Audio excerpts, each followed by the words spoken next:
Compliment of the season to everyone. I welcome you to 2022. To all of my subscribers from all over the world, from Asia, from Europe, from Africa, wherever you're watching from, compliment of the season. Okay, so this is a very special tutorial. It's not like the normal cut and sew with Amazon stitches. So I just want to share a few tips with you.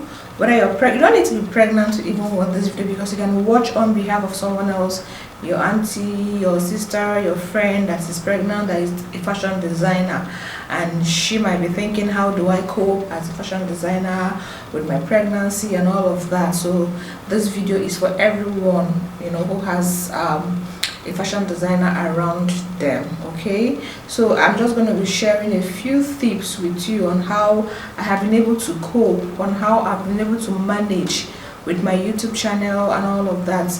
Truth is, 80% of the videos on my channel were shot with pregnancy. Yes, you might not have noticed, you might not have known that, but 80%, if I have like 100 videos on my channel, I shot 80 or even more while pregnant, so you can see.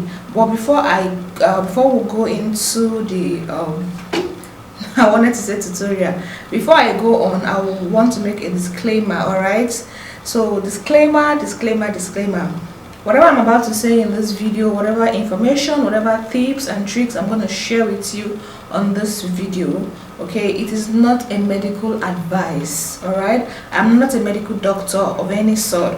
I'm not giving out medical advice, but this is just something that has been working for me. I am 9 months pregnant, so I've been sewing since 3 months pregnancy. When my pregnancy was 3 months, I started sewing more. Okay, so this is not a medical advice. I'm just going to share what I have experienced with you, how I've been able to cope as a to-be mom, first time mom, as a matter of fact.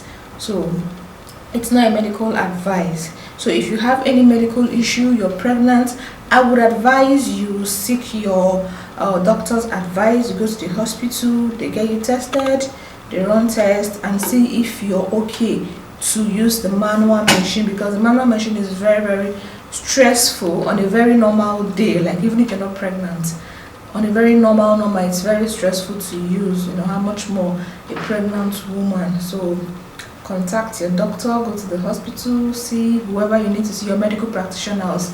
They will be the one to tell you if you're good to go. All right, so that is it.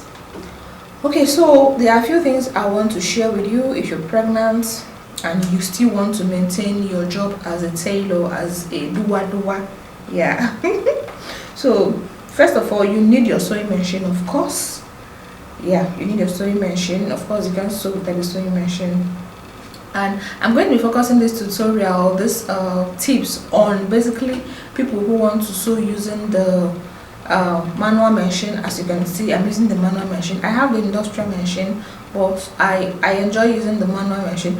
Well, not that I enjoy using it. Sometimes we don't have lights here, from the part of the world where I'm coming from Nigeria. We don't always have lights.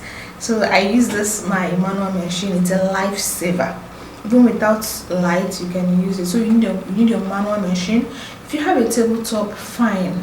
If you're also using the industrial machine, yeah, you also need to know some things about it when you're pregnant, because of the engine. You know, it generates a lot of heat. You don't want that heat on your bump. You wouldn't want to discomfort your child or to cause any kind of medical trouble on the fetus that is growing in your womb. All right, so you also have to be careful.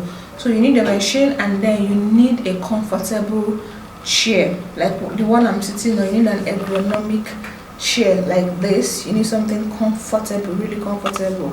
Okay, because your comfort is very important. It matters as you're sewing as a pregnant woman, even if you're not pregnant. But because this video is about pregnancy and tailoring, or pregnancy and doing, so you need a comfortable chair. If it is not comfortable enough or is not soft enough, you can get what's it called, you can get a pillow. You can sit on a pillow, and then you place a pillow on your back. Okay,